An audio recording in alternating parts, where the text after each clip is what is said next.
राष्ट्रोन्नति के पथ पर नित्य प्रेरणा। एक दिन, एक पृष्ठ, एक विचार। श्री गुरुजी समग्र 12 खंडों का संक्षिप्त रूप भारतीय विचार साधना पुणे द्वारा प्रकाशित किया गया है।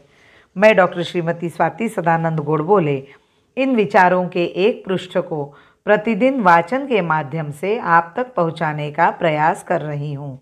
यह प्रकाशित विचार हमें प्रतिदिन प्रेरणा देते रहेंगे। आज दिनांक 16 दिसंबर का विचार। भगवान पतंजलि की शिक्षा। शाश्वत सुख के इस मूलभूत दर्शन को कसौटी पर कसने पर क्या हिंसा, घृणा, विद्वेष और गलाकाट स्पर्धा से परिपूर्ण तथाकथित प्रगतिशील समाज से यह प्रत्याशा की जा सकती है कि वह मानव सुख में वृद्धि करेगा? क्या यह स्थिति मानव मन को शांत एवं निश्चल बनाने में सहायक है? वस्तुस्थिति सर्वथा विपरीत है। कामनाओं को अधिकाधिक उद्दीप्त करने के लिए हर चेष्टा की जा रही है। जब तक इच्छाएं अतृप्त है तब तक मन अशांत रहता है। वासनाओं की लपटें अधिकाधिक प्रचंड की जाती है और मनुष्य मन इंद्रिय सुख देने वाले पदार्थों के पीछे दौड़ता है। ऐसा मन शांत एवं निश्चल कैसे हो सकता है? भारत में हमारी साधना का एकमेव लक्ष्य मनःशांति प्राप्त करना है।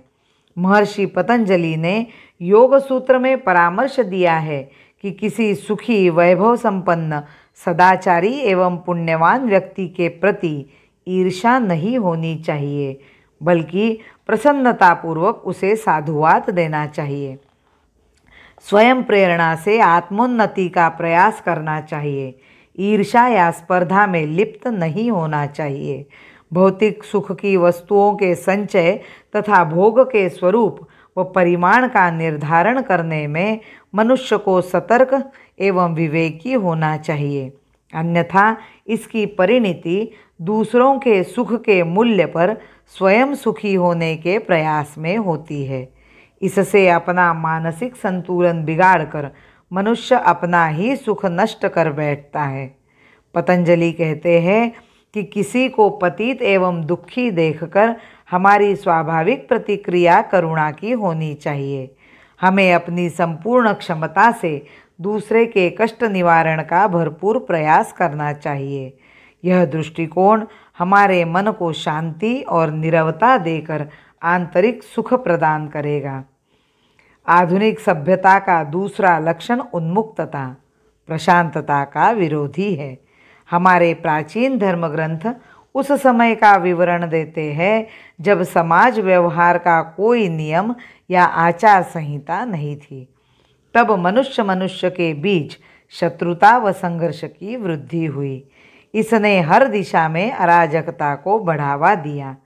परिणाम स्वरूप मन की शांति को भंग करने वाली अनिश्चितता, आशंका, भय, विद्वेष, घृणा इत्यादि प्रवृत्तियों का आविर्भाव हुआ। इसलिए मानसिक अशांति को दूर करने में सहायक तथा संतुलन का पुनर्स्थापन करने वाले व्यवहारगत नियमों की रचना की गई।